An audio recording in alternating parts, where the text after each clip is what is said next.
Welcome to The Explainer. Today we are going to tackle one of the biggest challenges for any new nonprofit. How in the world do you find those first crucial donors? If you've got a mission you believe in, stick around. This is for you. Starting a nonprofit is all about passion, right? But that passion needs fuel, and that fuel is funding. It's what lets you make a real difference. So let's just jump right in and tackle that huge question. Where do you even begin? 100.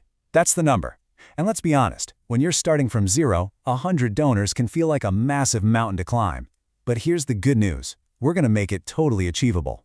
We're going to build a foundation, one pillar at a time. Okay, so here's our game plan for today. We're going to start with your foundation, your personal network. Then we'll look at expanding into built-in communities, building bridges with social media, creating links with local businesses, and finally, amplifying everything with peer-to-peer power. And of course, we'll wrap it up with your key takeaways. Let's do this. All right, pillar number 1. This is the foundation. And honestly, it's the most accessible source of support you have, because it's closer than you think. We're talking about the people who already know you, who trust you, and who believe in you, your personal network. Now this, right here, is so important. It's a huge mindset shift.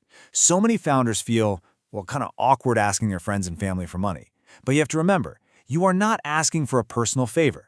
You're inviting them to be a founding partner in a public good, something that's making the world better. You're not begging, you're building a mission. So how do you actually do it? Well, first, literally map out your circle of influence.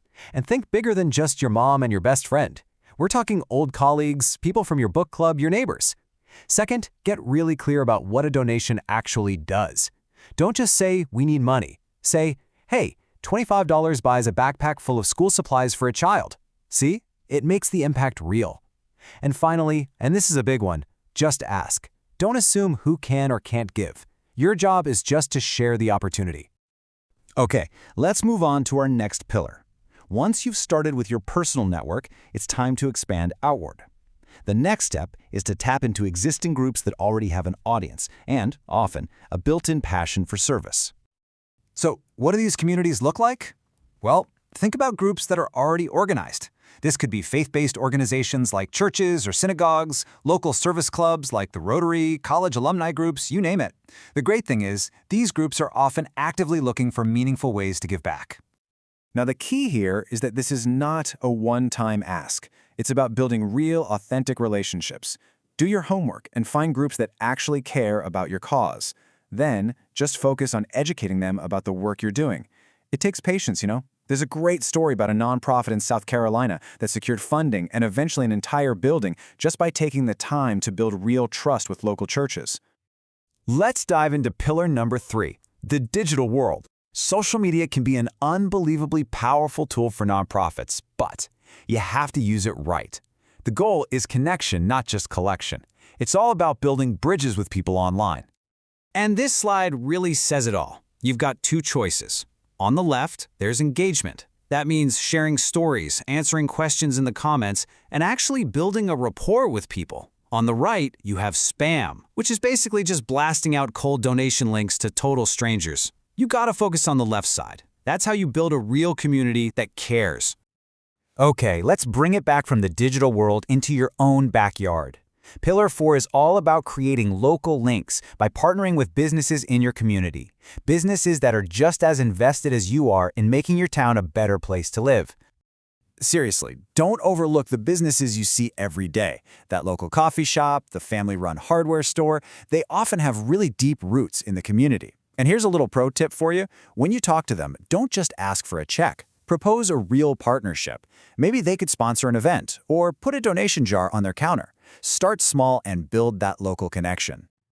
And hey, it's not just small businesses. Even massive corporations can have these hyper-local giving programs. For example, your local Walmart store manager actually has a budget to award small grants to local nonprofits. You never know what opportunities are right around the corner. All right, on to our final pillar. And let me tell you, this one is a total game changer. It's all about amplification. I mean, what if you could turn every single one of your supporters into their own mini fundraiser? This is how you create an absolute army of advocates for your cause. So what is peer-to-peer fundraising? It's actually super simple. It's when you give your biggest fans, your volunteers, your board members, your earliest donors, the tools they need to ask their friends and their family to support your mission. And why is this so incredibly effective? It all comes down to one word: trust. Think about it. A donation request from a close friend is way more powerful than an email from some organization you've never even heard of. It instantly multiplies your reach, and you can do it in a ton of different ways, from Facebook fundraisers to little get-togethers at someone's house. Wow. Okay, we have covered a lot of ground today, right? We've gone from your closest friends all the way to the wider community and beyond. So let's pull it all together into a simple, clear, and totally actionable blueprint. Here it is, your takeaway. This is the plan. For each of the 5 pillars, there's a clear first step you can take literally today to start getting the ball rolling. From mapping your circle of influence to empowering your biggest fans, this is how you get to that first 100 donors. So, the only question left is, where are you going to start? Just remember, at its heart, fundraising is all about building relationships. And with this blueprint, you are more than ready to go out and find the support that your incredible mission deserves.